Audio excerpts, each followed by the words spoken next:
This is the first lecture in this series of lectures on climate change solutions. It is in this lecture you're going to learn the fundamental science behind climate change. You're going to learn why our emission curves are increasing and how, as those emissions are increasing, you will learn the science behind that to understand why the planet's temperature is rising. And the hope is that you will want to know how to solve the climate change problem. We have 4 related learning objectives. The first one is the basic concepts of climate change science. How, as we pollute the planet, it leads to a warming of the planet by spreading around the planet this pollution as a blanket. This is the knowledge you need first to give yourself the motivation to solve this problem, but more importantly, you'll be able to explain to the skeptics of climate change the underlying scientific principles behind it. Next is how our various activities, driving, flying, cooking, almost every activity we do contributes to climate change, but you'll be able to understand how exactly it's doing that, what kind of pollutants are released, how do they spread around the planet, and then in turn, how do they warm the planet? Okay, those are what we call drivers of climate change. So now let's come to the third learning objective, which is to explain how and why the climate is changing. Mind you, by now, you would already know how pollution is changing the climate. You would have already learned how the various human activities is contributing to that pollution. Now you're ready to jump into how and why the climate is changing. It's at this point, many, particularly climate skeptics, would ask you, how do you know the climate is changing? And whom do you trust? Your answer is, we don't have to trust anyone. We have the data. So I'm going to show you the vast amounts of data which gives you the compelling conclusion that the climate is changing, and it is changing because of human activities. So what do you do with that knowledge? We want to understand what's going to happen in the future. Before we get into what's going to happen in the future, you have to understand how the changing climate is impacting us as human beings, and how it's impacting the ecosystems. So that's the 4 learning objectives of this first lecture. It has 5 modules, and they were put together in a logical order. Before we talk about climate change, we need to have an understanding of the historical background. How was the planet before we became a major force? That period of transition from nature was going along merrily, and then we started the so-called age of humans. This is now called the Anthropocene. So I'm going to talk to you about an Anthropocene. How exactly and when exactly did we become a major force? So once we have that context, you're going to learn about the so-called greenhouse effect and global warming. That is the guts of the entire field of climate change. You're going to learn how pollution somewhere, say in South America, is going to impact climate everywhere, including the Arctic, including the Antarctic, how it's a globally connected problem. With that scientific basis, we're going to talk to you, show you data to let you know how climate is changing and how we know that change is due to the greenhouse effect and global warming. So of course, climate change is just not a theoretical, hypothetical problem. It's having huge impacts on almost everything we know. It's changed the ecosystem. It has changed the public health. It has changed our urban living conditions. And so we're going to track down what are the various impacts, which we already experienced. of course, that builds all these 4 modules, builds towards the real issue we wanted to talk to you about, which you need to know, is that if we continue along this path of unsustainable pollution, what does the future hold for us? How is the planet going to look a few decades from now, when you will all be established in your careers, right? And what's in store end of the century? The projections which are coming out of various scientific institutions, which I'll summarize for you, that is what is going to give you the compelling and convincing motivation that this is the problem you have to solve in your lifetime.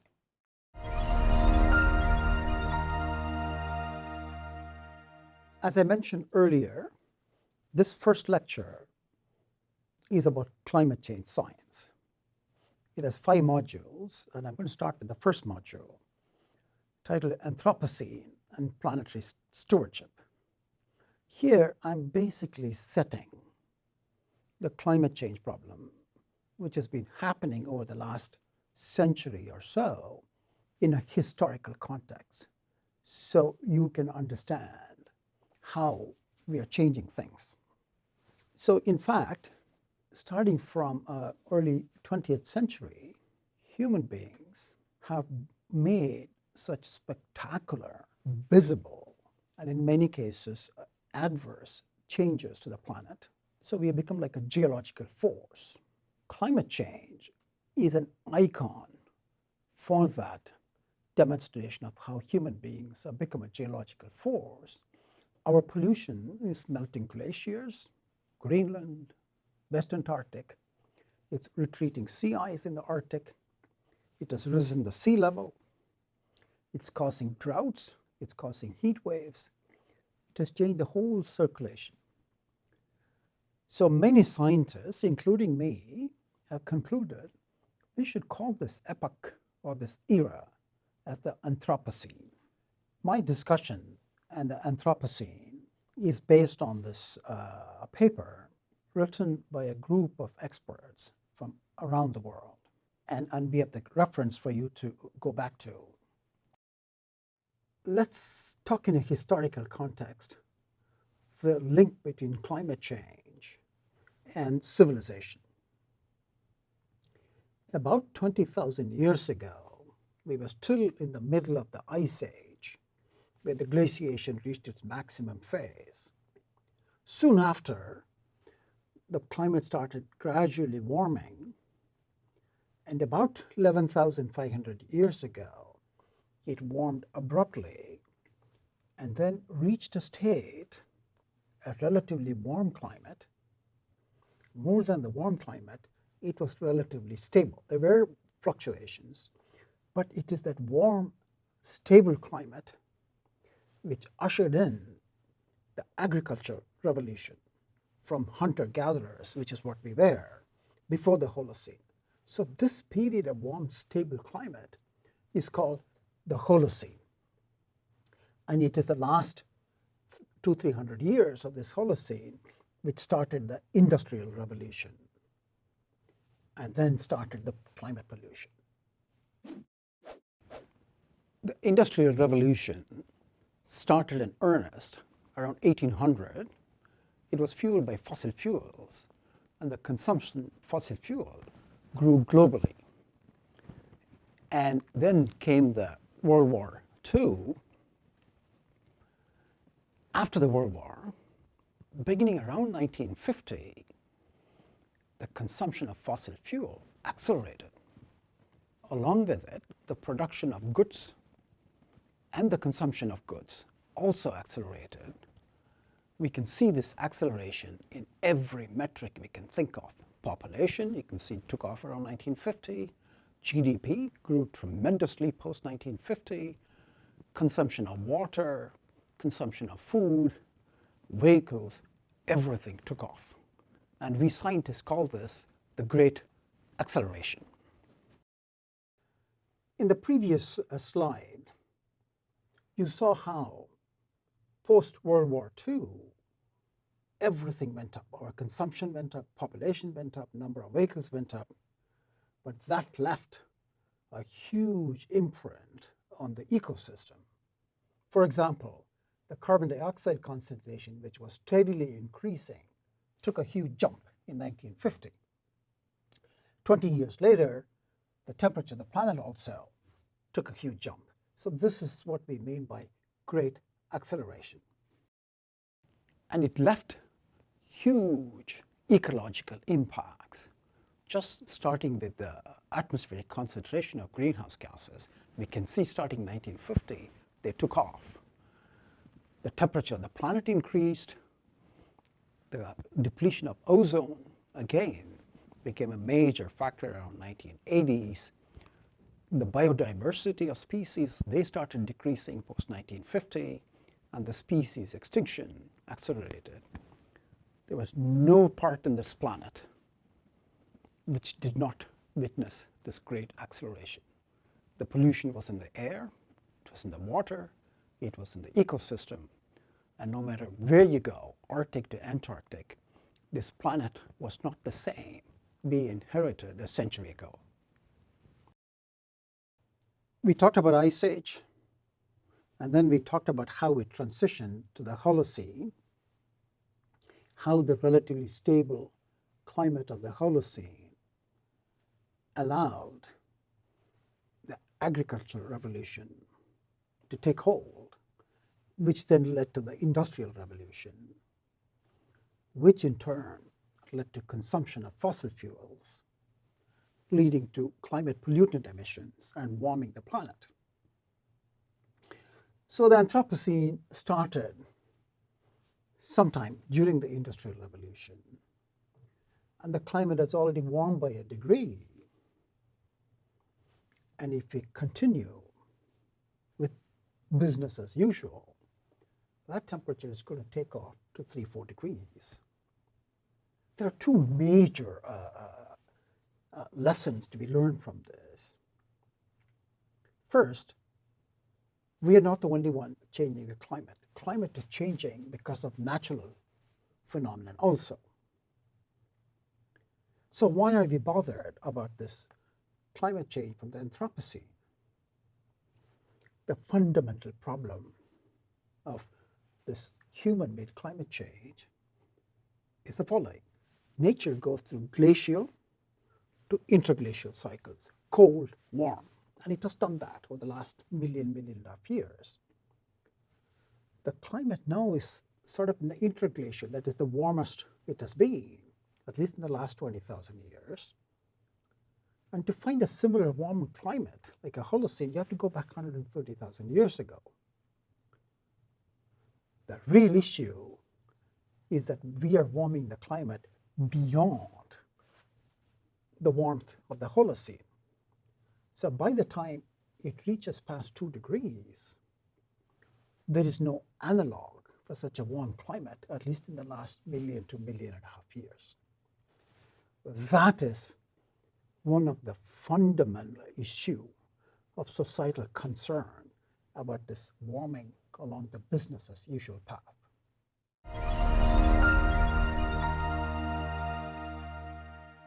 This is the second module of Lecture 1.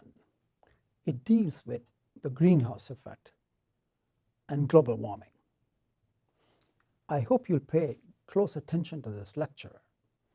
This is basically the guts of the science behind pollution, global warming, and climate change. Let's look at this image of the atmosphere around the planet. As you can see, it's an extremely thin, fragile shell covering the entire planet like a blanket. It is this blanket of atmosphere containing various gases which sustains life. First is oxygen and carbon dioxide involved in the respiration of human beings and plants.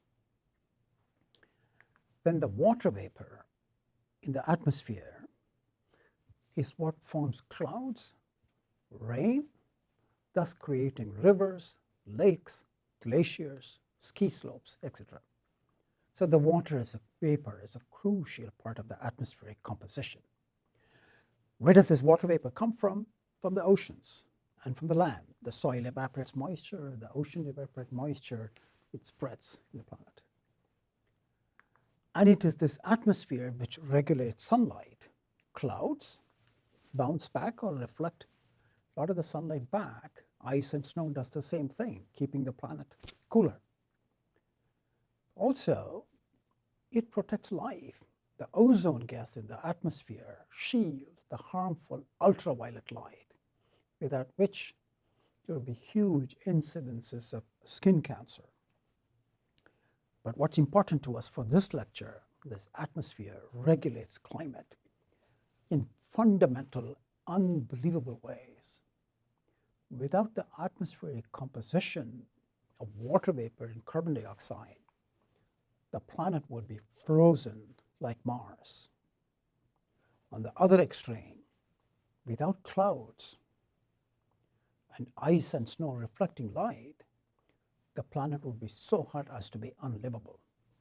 So it does both things, just keeping the planet's temperature just at the right level for human beings and all other living beings to thrive.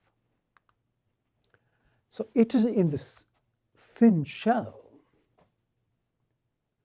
we have added enormous amount of carbon dioxide since the dawn of the Industrial Revolution. How much is that? It is 2 followed by 12 zeros. 2 trillion tons of carbon dioxide we have dumped into the atmosphere since about 240 years. How much of that has stayed in the air still? Roughly about 50%. To be precise, it's about 45%.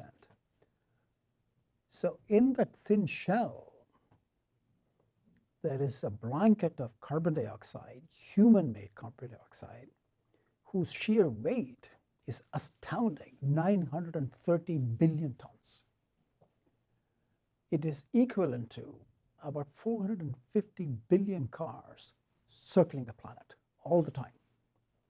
So now let's talk about why should we worry about this human-made carbon dioxide blanket.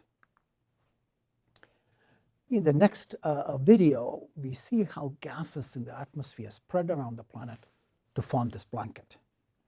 The video you're seeing hopefully would change your approach to how you're going to solve this climate change problem. What you see is water vapor in the air around about 3 to 4 kilometers above is moving around. So if you focus your eye on China, you see air from China carrying all the pollutants and all the vapor travels to California or west coast of the US within 4 days. I have documented it with aircraft measurements. Likewise, you see air from North America, from the US, traveling across the Atlantic in less than 3 days. Focus your attention on South America, from Brazil. You see air from Brazil diving into the Antarctic, again in 3-4 days. So what's the take-home message here? Every part of the world is connected to every other part in a matter of days to weeks. Now let's talk about why should we worry about this blanket. On a cold winter night, the blanket keeps us warm by trapping our body heat. The blanket doesn't give any heat to us. It just prevents the body heat from escaping to the colder room. That's exactly how gases in the atmosphere, we call them greenhouse gases. So the CO2 blanket, which we have thrown into the atmosphere, 930 billion tons, it traps the infrared radiation emitted by the planet, preventing it from escaping to the colder space, and keeps the planet warm. It is this blanket effect which scientists call the greenhouse effect. Now, let's take a moment and see, is the greenhouse effect all that bad? Not really. Nature also gave us a thick blanket in the form of water vapor and carbon dioxide. Without this water vapor and naturally occurring carbon dioxide, the planet would be frozen and unlivable. So the greenhouse effect by itself is not bad. It is too much of it, which is not good for us. As far as I have you here listening to me, I want to take the opportunity to teach you one important physics of the climate system. It is a topic I'm most passionate about, so give me about a minute to learn this. The fundamental energy source for the planet is sunlight. I put that in the units of 100%. Not all of the sunlight goes to heat the planet. About 30% is reflected back by clouds, by ice, by everything. We call the percent reflected as albedo, just to teach you one jargon. So the 70% of sunlight is absorbed by the planet. The planet heats up and gives that energy off as infrared. You see, the sunlight is mostly in the visible wavelength, so you can see it. The energy emitted by the planet is in the infrared wavelengths. Longer wavelengths, you don't see it, but you feel it. So this process of sunlight heating the planet and it's emitting infrared goes on till what comes in as sunlight, 70%, is given off back to space. Infrared. So we call this energy balance. This energy balance is what we have upset by putting extra greenhouse gases, thickening the blanket, so not as much infrared is escaping to space. So there is energy imbalance. It is that energy imbalance which is heating the planet. So let's talk about the man-made greenhouse effect. As I mentioned to you, we have enhanced the natural greenhouse effect by adding carbon dioxide and other greenhouse gases I'll talk about later. So we have basically made the greenhouse blanket thicker. So right now, that thickening has warmed the planet sufficiently, we have begun to notice it. But if we don't stop this enormous emissions and continue merrily under business as usual, that warming could become bad soon. Here by soon, I mean few decades. So let's get another measure of how much heat we have trapped and how much energy we have added to the planet. In scientific units, it's 860 terawatts. The watts is a unit of energy, as we know. It's just like a 60-watt light bulb, okay, the power. So that 860 terawatts of energy we have trapped since the dawn of the industrial era, this estimate is for year 2010, that is equivalent to 70 times the total global energy consumption. If we are still unable to relate to the enormity of that, let me give you another statistic. That energy of 860 terawatts trapped by this man-made blanket is equivalent to burning 14 trillion 60 watts light bulb every second, every day, every month, every year. So that's an enormous amount of heating we are dumping on the planet. Is the climate responding to this added heat? As I'll show you a couple of modules later, with huge amounts of data, the answer is an unquestionable yes. The planet is responding in various ways. The entire atmosphere, most of the land surface, and the oceans to depths as deep as a kilometer below have warmed to unprecedented levels compared to the climate of the last 1,000 years or more.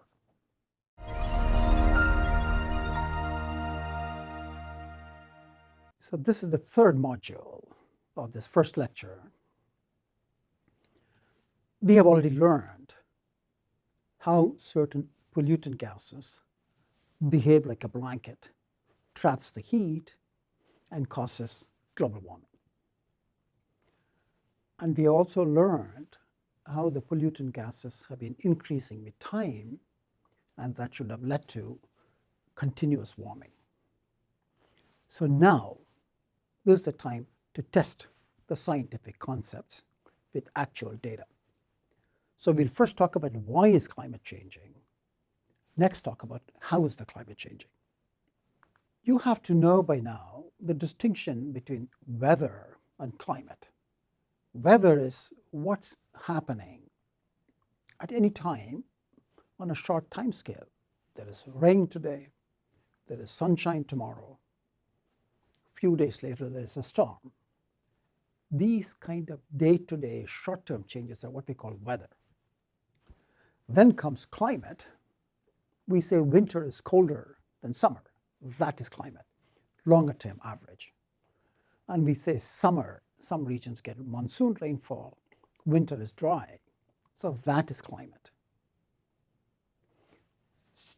What we are talking about is this blanket effect, greenhouse effect, causes global warming on a longer time scale. So that is climate change. But that climate change can lead to extreme weather. So the two are sort of related. The other issue I want to address is make a distinction between global warming and climate change. Until about a few decades ago, we scientists used to call it global warming. But that global warming became a politicized word. Particularly in America, climate change has become a political issue.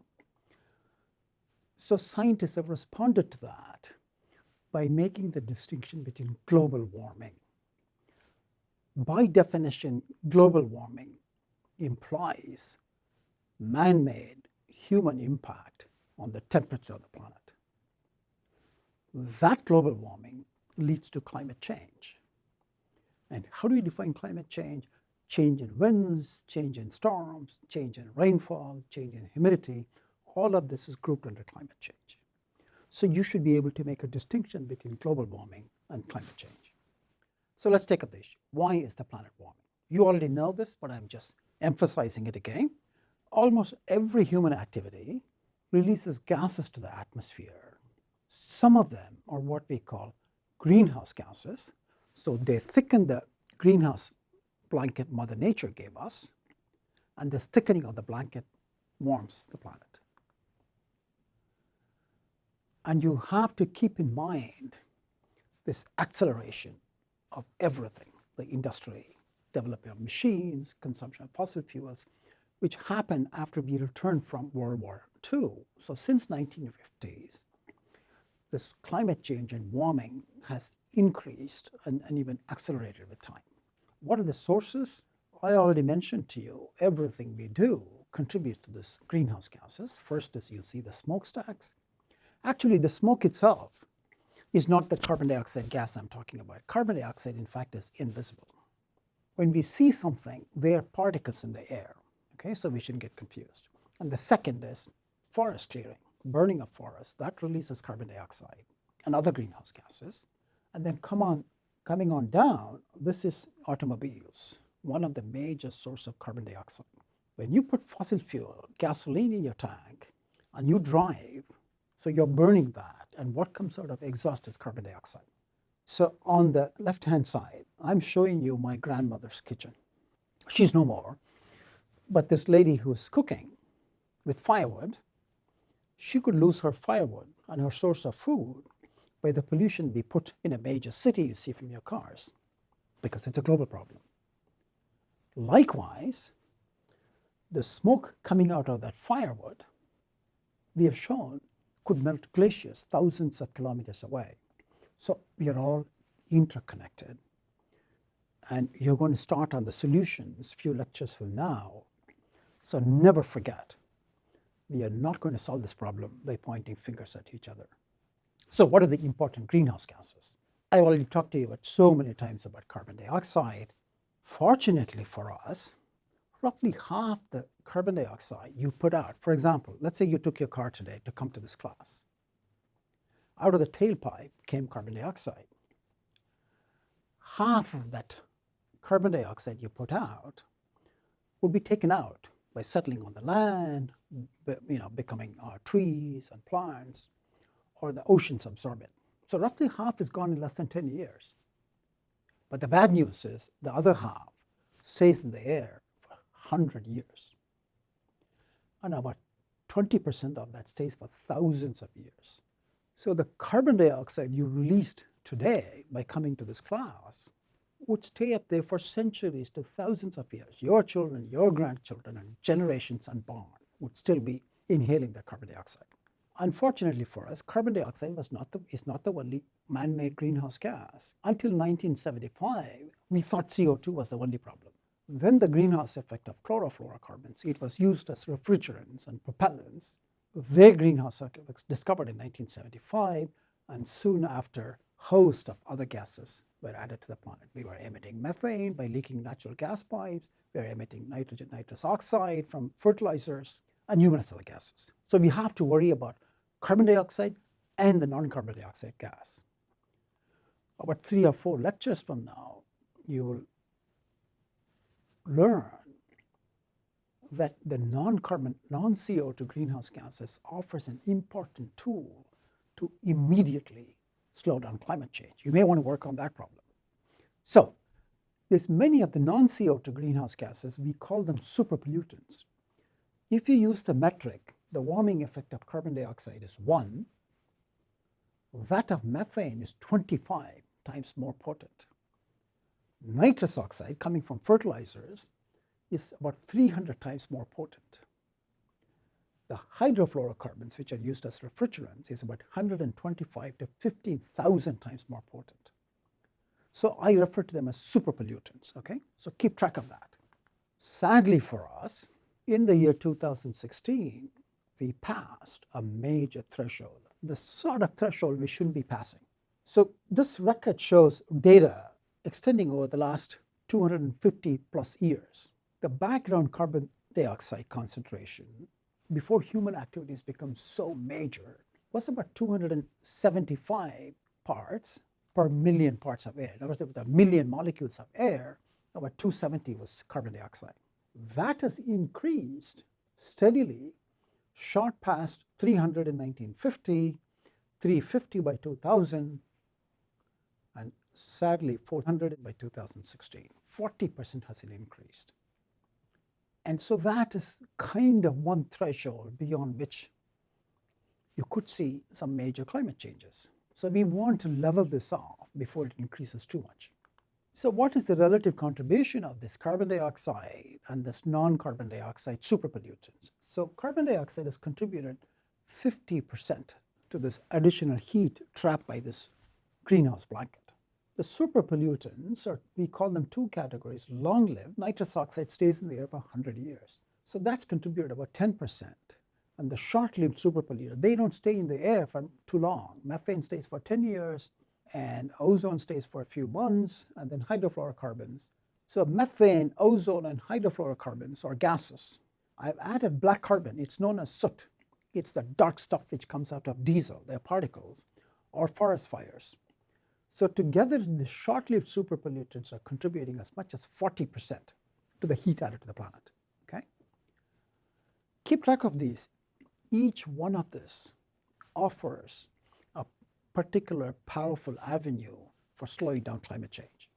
Now I'm going to touch on a sort of a controversial and political issue. There is a huge amount of skepticism on how we know what we know.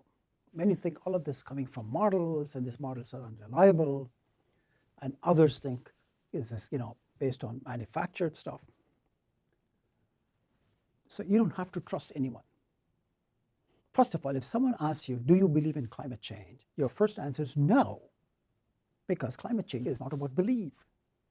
It's about data. So in this course, we are going to give you access to the data so you can plot if you're interested, or you can ask your friends who are skeptic, provide the data to them. The first data which has been created worldwide is the various sectors, energy sector, industry, forestry, how much each of them have emitted these pollutants. So we know that, okay? There are uncertainties, plus or minus 10%, etc. So you can access that data.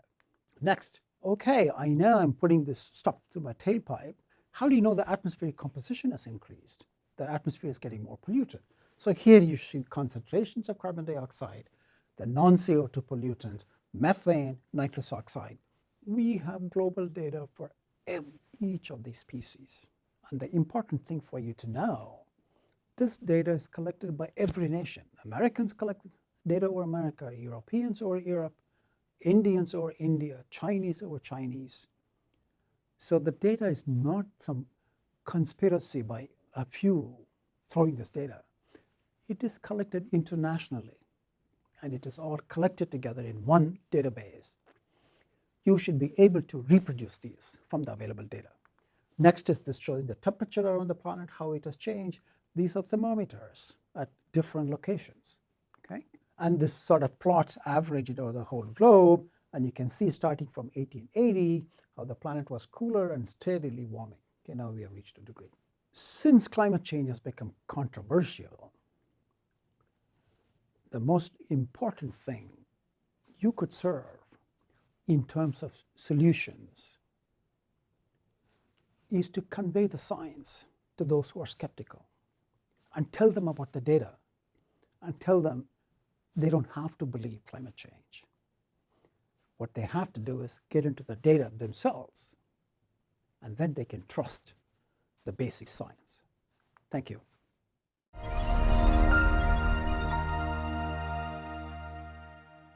This is the fourth module talking about impacts of climate change. Climate change has an impact on every aspect of human well-being. First is ecosystem. The degree of warming we have seen since the last 50 years has already damaged coral reefs visibly. The glacier melting changes the ecosystem of rivers and all living beings and human beings depending on those rivers. It's impacting forests ecosystem. Forests are burning. So that's a major impact of climate change, visible impact. It impacts human health even more visibly. The heat wave in Europe a few years ago killed over 70,000 Europeans. Likewise, drought and famine in the Horn of Africa 3 years ago killed as many as 250,000. And these effects we are projecting to get a lot worse as the climate change intensifies. Urban systems, storms, floods, heat waves, sea level rise are going to have a huge impact on our cities. Roughly 60% of the world's population live in cities. So this is one of the systems which is going to be severely affected by climate change. Economic systems, the loss alone goes into billions and billions of dollars. To transform society addicted to fossil fuels into depending on renewables is going to cost trillions to society. So there's going to be major economic repercussions. The last is social systems. This is our schools, our community, our governments. And one of the worries of those involved in this climate change impacts is the amount of mass migration it's going to create. For example, just a meter sea level rise, which we are expecting this century, is going to put the entire 50+ million population in Bangladesh into jeopardy. They have to go somewhere. So we're expecting disruption in all aspects of human well-being. So let's talk about what's in store for us for the future. We have already seen the 1 degree warming, and that's already unprecedented, because when you look at the temperature of the last 1,000 years, now we are going into the Holocene, you see how it fluctuated, but still it was relatively stable.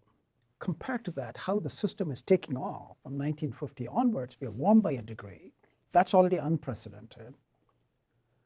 And if we continually keep emitting these pollutants, the warming can reach 2 degrees, 4 degrees, 5 degrees. There's no limit we can see. There is one major misconception I would like to clarify. Since the carbon dioxide concentration has been increasing steadily during last century and this century, many think warming also will go steadily, monotonically increasing. Natural systems don't behave that way. There's always ups and downs. So there'll be cooling, there'll be warming, there'll be cooling. Some of this is just due to natural variations. But the main imprint of the anthropogenic warming, human-induced warming, is that every time when the system comes back from a cooling episode, it'll be warmer than any time in the previous decades or even century. So for example, the planet's temperature was increasing from early 20th century, and then beginning about 1940, it went into a slight cooling episode. And then by 1980, it recovered from that and has been warming monotonically. So it wouldn't be surprising the planet, because of natural causes, goes through a slight cooling episode, but when it recovers, because of the global warming, it's going to recover at a warmer temperature. So let's talk about why are we calling it global warming. I talked to you about how these pollutant gases spread around the planet like a blanket, heats the entire planet. Are we seeing this? Absolutely yes. This shows the warming various regions of the planet has experienced over the last 100+ years. And you see that every continent, every ocean part, they're all warming, which you can see from the red shaded increase. And the bottom one shows averaged over the whole oceans. You see that warming, again the red shaded region. The entire land surface is warming. And the ocean heat content, which is basically the depth of the ocean.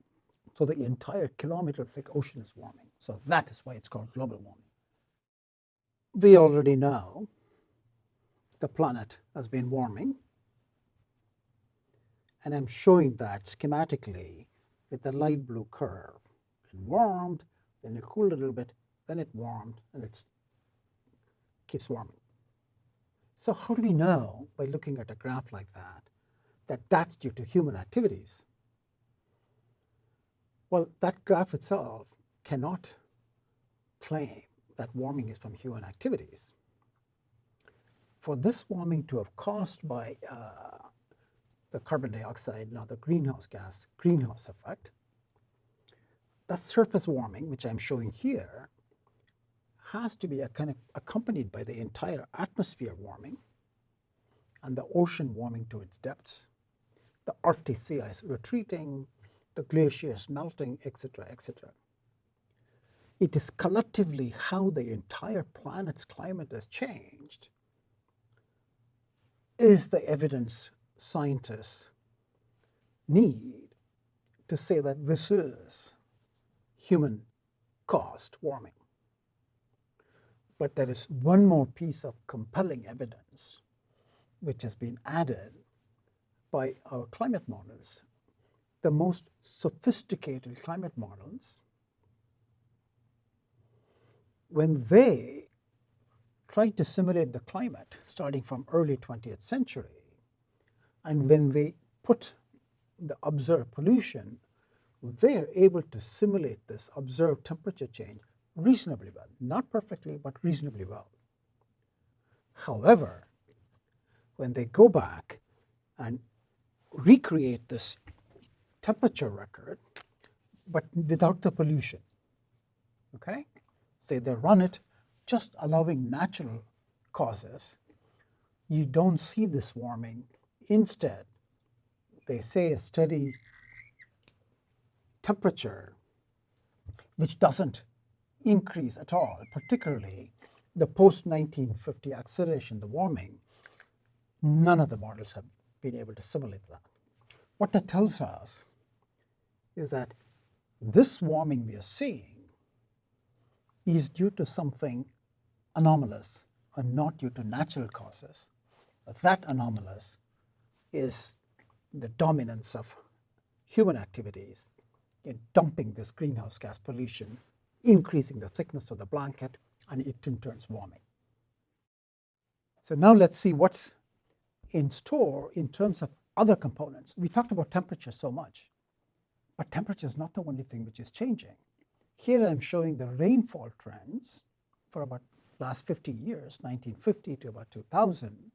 The entire Sahelian region, sub-Saharan Africa, where the poorest of the poor live, they experience one of the most severe droughts any region has witnessed in the last 100 years. And then moving over to India, the so-called Indo-Gangetic Plains on the North Indian part, close to 1.5 billion live across that plains from Pakistan, India to Bangladesh. Their monsoon is weakening. The red regions are where rainfall has decreased. Likewise, East Asia is witnessing a significant shift in the rainfall pattern. Northern China is drying out and southern China is experiencing floods.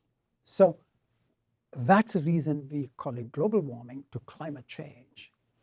The climate as we know it in terms of rain, wind, storms, droughts, floods, everything is changing. There are some disturbing changes which we call feedbacks. Let me just touch on one iconic change. We are showing the Arctic region on two different periods. September 1979, it's a September time when the sea ice retreats naturally. But in the last 30 years, you can see, compare the white areas of 79 with what's in the 2012, you see how the dark areas are expanding. That is where the sea ice has retreated and exposing the underlying dark ocean. What we have estimated is how much increased sunlight has been trapped by the Arctic because of the retreat of the snow and sea ice. See, the snow and sea ice reflects from 50 to 80% of the sunlight, whereas the underlying ocean absorbs as much as 80%. This increase in the sunlight absorbed, just caused by the retreat of the Arctic, has put so much heating into the planet. That's equivalent to adding 250 billion tons of carbon dioxide. So this is how the system is feeding on itself. And this one shows the sea level rise. It has already increased by about 0.2 of a meter, which is close to about 0.7 of a foot, 3/4 of a foot. And we're expecting to rise 4, 6, 10 times in the coming decades. This is something which is witnessed every part of the planet. The mountain glaciers are retreating. The Alps, for example, has lost 75% of its mass. You can see how it has retreated, leading to glacial lakes. And when they exceed a certain level, the lakes would flow down as floods. To bring things to home, we have all experienced severe weather. And this data shows over the last 30 years, the intense cyclones are increasing and the floods are also increasing. So all of this just from that 1 degree warming. Let me conclude with this part, to me personally, is the most disturbing part because it's going to impact the poor who don't have the luxury to get into an air-conditioned room. It shows the frequency distribution of temperatures, anomaly from the mean. You have a climatological mean, and then every year it's not the same. It changes, right? Some years it's colder, some years it's warmer. Temperatures warmer than 3 degrees happen only in 1% of the planet's area, which shows the central curve. And then you move on to the magenta. Now, 10 times more area, from 1 to 10% of the area of the planet, is experiencing this extreme heat, warmer than 3 degrees.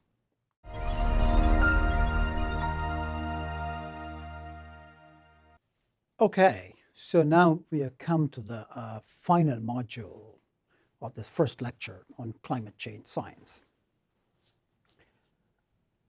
So you've already learned about climate pollutants. You've learned about how they're trapping the heat, and you've learned how that trap heat has caused warming of the planet. The planet has warmed by about 1 degree Celsius. Now, through this course, let's say we have created this million climate warriors, and I know you're going to be able to solve the problem. But let's talk about what happens if society goes merrily along and ignore this climate change issue. Let's look at that future. Let's take the carbon dioxide again.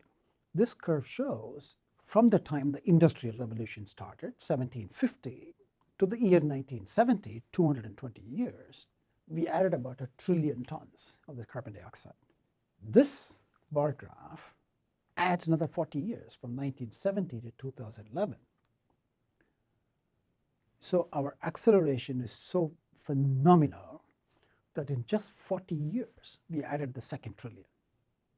Okay? So that's how things are accelerating. And you have to understand, for developing the solution, how long does this insidious carbon dioxide molecule stay in the air? About 55% is taken out within the first 10 years at various time scales.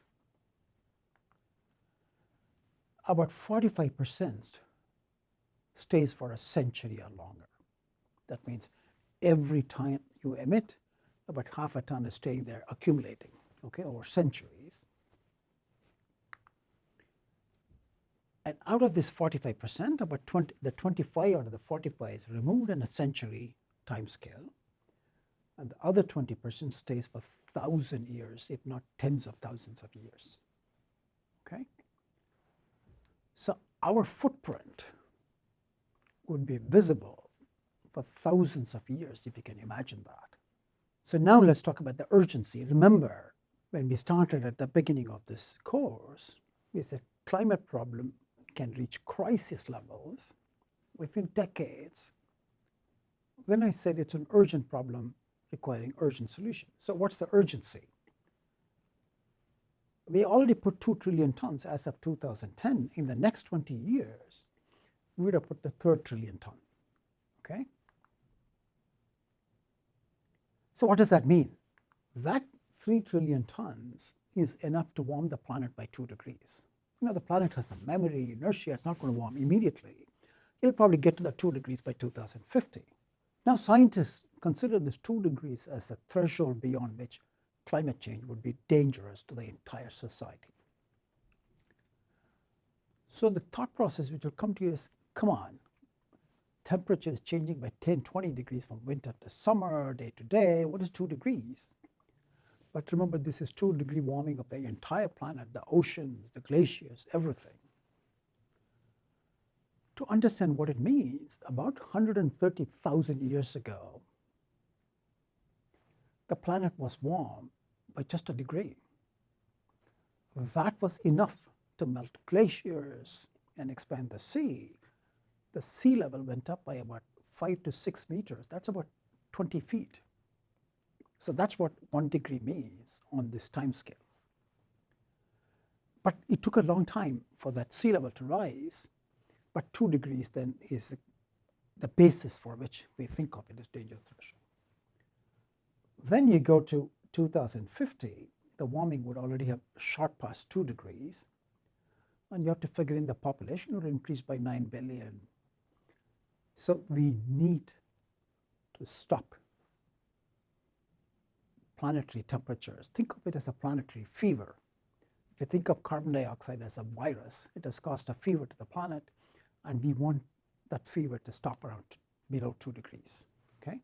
So that is where you come in.